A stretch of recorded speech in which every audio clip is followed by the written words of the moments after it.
Turkiyaning eng sevimli qahramoni Hakan Shukur xalq dushmaniga aylanmoqda.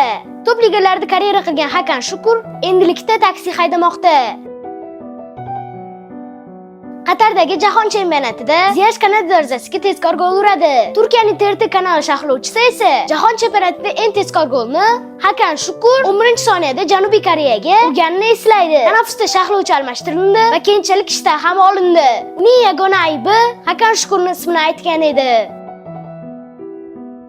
Hakan Shukur Italiya va Angliya chempionatlarida o'ynagan, 2002-yilgi jahon chempionatida bir qator gollar urib, Turkiyani bronza medallarigacha olib borgan Turkiya qahramoni edi. 2011-yilda Shukurning hayotida katta o'zgarish ro'y beradi. Deputatga aylanadi.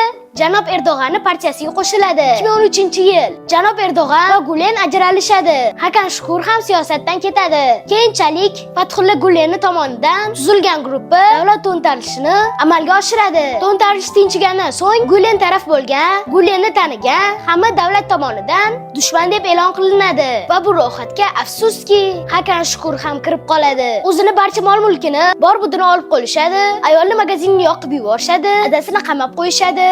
Va farzandlariga uyushtirgan bosimdan so'ng Shukur Turkiyani tark etadi. Amerikaga borib yangi hayot boshlaydi, shirinliklar do'koni ochadi, yana bosim. Xullas qahramonimiz hozirda Amerikada tinchgina taksistlik qilmoqda.